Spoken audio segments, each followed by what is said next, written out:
உங்க அப்பாவும் விட்டு சொத்தியா நாங்க கேட்கிறோம் 10.5. இது எங்க நாடு, எங்க பூமி, எங்களால வளர்ந்தது, எங்க மண்ணு. உனக்கு இங்க என்ன வேலை? உனக்கு இங்க என்ன வேலை?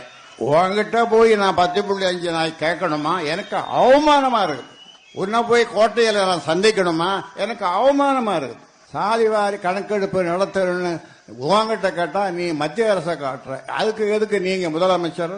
உங்களுக்கு அவ்வளவு திராணி இருந்தா, தெம்பு இருந்தா நீங்க மக்கள்கிட்ட போங்க, உங்க கருத்தை சொல்லுங்க, உங்க கொள்கையை சொல்லுங்க. நீங்க மக்கள்கிட்ட செல்வாக்கு பெற்று வாக்குகளை பெற்று போய் அதிகாரத்துல போய் உட்காருங்க. யார் தடுத்தா அவங்கள?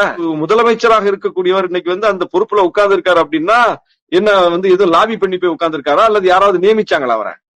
அவர் மக்கள்கிட்ட போயிருக்காரு. மக்கள்கிட்ட போய் மக்கள் அங்கீகரித்து ஓட்டு போட்டு மக்களிடம் செல்வாக்கு பெற்று இன்னைக்கு அந்த இடத்துல உட்கார்ந்து இருக்கிறார். அப்ப அவரை நீங்கள் அகற்ற வேண்டும் என்றால் திரும்ப மக்கள்கிட்ட நீங்க போங்க, உங்க கருத்தை சொல்லுங்க, உங்களுக்கான கொள்கையை சொல்லுங்க. உங்க கொள்கையை சொன்னா யாராவது ஓட்டு போடுவாங்களா?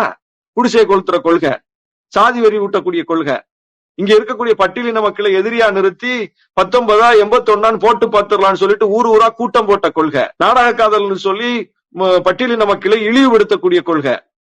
அப்படிப்பட்ட ஒரு கொள்கையை வச்சுக்கிட்டு உங்களை எப்படி மத்தவங்க ஏத்துக்குவாங்க? உங்களை எப்படி மற்ற சமூகங்கள் ஏத்துக்கும்? உங்களை எப்படி மற்ற மக்கள் ஓட்டு போட்டு தேர்ந்தெடுப்பாங்க? அப்போ நீங்க சொந்த சமூகத்துக்கு உண்மையா இல்ல, மற்ற சமூகத்துக்கு உண்மையா இல்லை என்னும் போது நீங்கள் அம்பலப்பட்டு நிற்கிறீர்கள். அப்ப அம்பலப்பட்டு நிற்கிற நீங்கள் அந்த விரக்தியை வெளிப்படுத்துறீங்க. அப்போ எப்பவுமே தோற்று போனவர்கள் வெற்றி பெற்றவர்கள் மேல ஆத்திரத்தை காட்டுவாங்க. இவனுடைய பலவீனத்தை மறைப்பதற்கு மற்றவர்கள் பலமானவர்களை அவதூறு பேசுறது என்பது அதை இன்னைக்கு அவர் வெளிப்படுத்தி இருக்கிறார்.